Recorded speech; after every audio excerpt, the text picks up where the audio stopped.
Thank you for joining us for another edition of Park Talk. I'm here today with Trevor Brooks, who's a PhD student at UT studying. Yeah, I'm studying urban climatology with an emphasis on extreme urban heat and climate adaptation.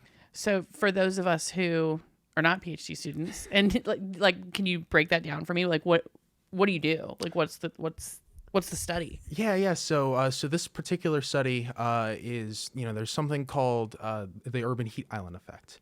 And that's this phenomenon where urban centers are hotter than their surrounding rural counterparts. And that's because there's an abundance of concrete and asphalt that we need to have our urban infrastructure, right? Now, this concrete and asphalt will actually hold on to the heat better than green space. And so what ends up happening is that during the night, all the grass will release, all the green space will release the heat, whereas the concrete and stuff will hold on to it, making the city hotter throughout the day and also throughout the night. Wow. And so obviously in cities like Austin, it's really hot. Extreme heat is the leading weather-related fatality, even beating out things like hurricanes, tornadoes, etc. Really? Yes, yeah, and it's very, very alarming. But it's kind of it's a kind of hidden killer, right? People don't necessarily think of extreme heat as something that they have to watch out for. Right. Especially, I grew up in South Texas, and it's hot. I mean, it's just hot, and you hear there will be, the heat index is really high, or there's like a heat warning or a heat wave, stay inside. And it's really hard to do that when it's like sunny and beautiful outside. You can go to the pool. You don't think of people dying. So is it people just getting overheated or being dehydrated? Like what leads to that? Yeah, it's a little bit of everything. So one of the major things is actually indoor temperature. Will actually cause people to become really heat stressed, and it's especially happens in your lower socioeconomic populations that have less.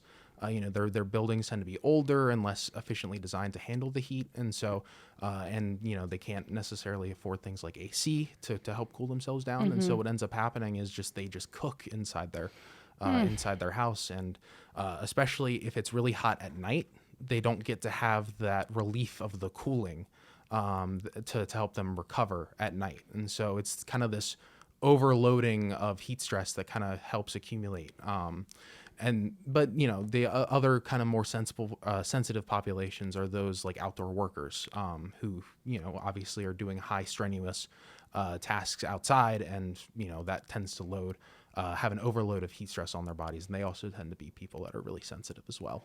Right, and I would assume that people that work outside, construction workers, road workers, probably also might fall into that lower socioeconomic class. So there really is no break. I would assume a majority of the time. Correct. Yes. That's wild. You don't think, especially growing up in South Texas, you just don't think of heat being, I know it's hot, right. It's very hot. It's very uncomfortable, especially when you have multiple days over 100 degrees. And what you're saying is that people in the city that are in these maybe lower income housing or old buildings, and they still can't afford AC, they're cooking in their homes. Yes. Yeah. It's so sad. Yeah. And there's a myriad of other sensitive populations that we look at. Sure. For example, children, they tend to actually have a higher metabolic rate. And so that actually causes them to run a little bit hotter. And then, children also tend to not be able to vouch for themselves. Right. And so they might not be able to express, hey, what's happening to me? I'm feeling really hot. That's why, see kids that get like locked in cars, right? They tend to overheat. Even kids that are participating in like high school sports, right? Or just, rec sports or things like that. I mean, I was a football player, and I remember putting on the pads and, everything like that, and then taking them off, and it, you instantly felt yourself cool down a couple degrees, but as soon as you take the pads off. Other sensitive populations would be like people with mental health issues. Tends to be people that I already said lower socioeconomic. I could go on and on. Yeah. So you're trying to solve this problem, more or less. Part of a team trying to solve this. So tell me about that. What's your? I know you have a goal of a certain study that you're doing. So tell me about that. Yeah. So my lab is at the Jackson School of Geosciences at UT Austin.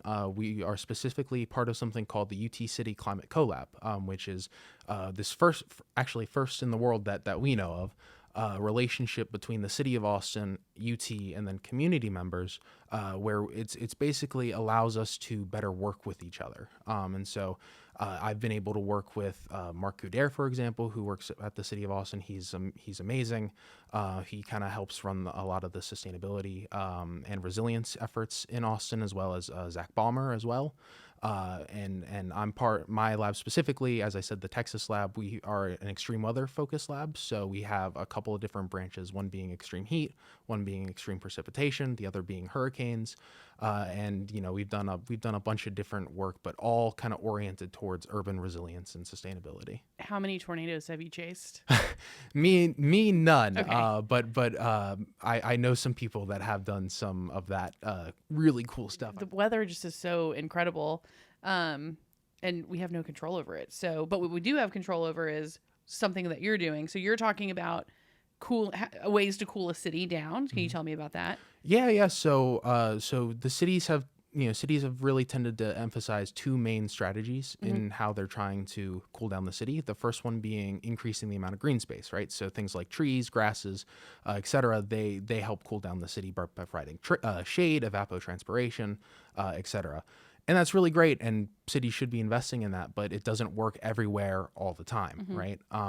Especially cities like Phoenix that have they don't necessarily have abundant amount of water, and so you can't plant a whole bunch of trees and then increase their water stress.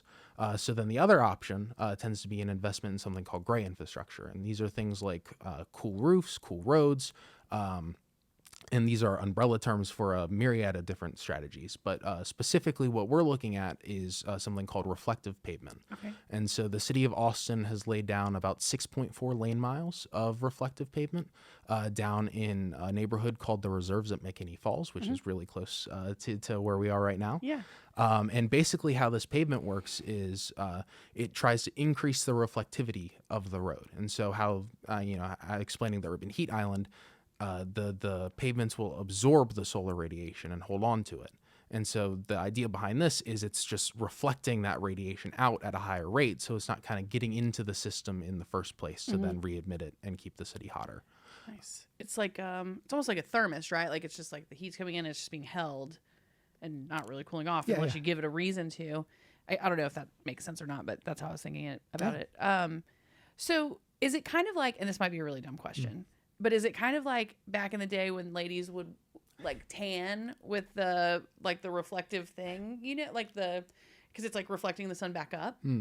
Yeah, and so one of the questions that we're trying to figure out with this stuff is, there's something called mean radiant temperature, which that's just the amount of solar radiation that's hitting you from different angles, right? So looking around, this room, right? Sure. If we had an imaginary sun, I'd be getting hit by light reflecting off of here, from the ground, from the doors over there, sure, et cetera. And so that all has a really big effect on how I actually feel in terms of my thermal comfort, right? And so there's different metrics that we can look at. We can look at air temperature, we can look at mean radiant temperature, or we can look at surface temperature, which surface temperature is just the actual temperature of the surface that we're looking at. So like if you touch like a hot pan or something like that and you pull your hand away, it's because the surface temperature is really hot.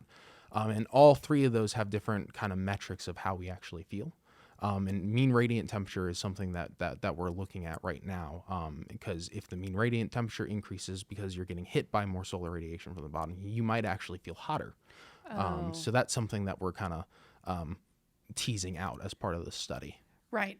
That makes sense. And so your whole goal in this is, like we were talking earlier before we started, is that you can take the surface temperature, you can take the air temperature, you can take all of these things, but it doesn't really matter if people don't feel cooler. You wouldn't spend the money, I guess, to repave an entire city if it doesn't really, if the perception of the person doesn't match up to, I guess, the goal of what you're trying to solve. Right. Yeah. As these cities are growing and expanding and trying to adapt to climate change, we really have to not only think about just, metrics in terms of numbers, but we have to design it for people, because people are are who's going to live there, and, people whose lives are going to be affected, For example, there's a story that I've learned working with some community members in Dove Springs, where there's a neighborhood that, predominantly made up of people that ride the bus, and the closest bus stop's about 2 miles away,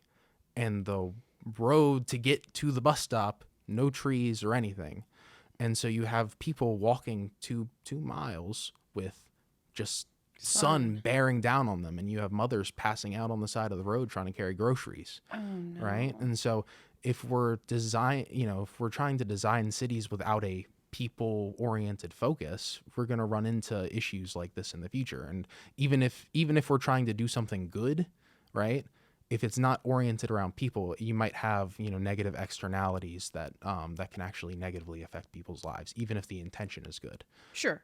And so that's what you're trying to prove, is that this is worth it. Right. Correct. Yeah. We're trying to make sure that this is a worthy investment that the city can, hopefully use to cool down the city and make life easier for people.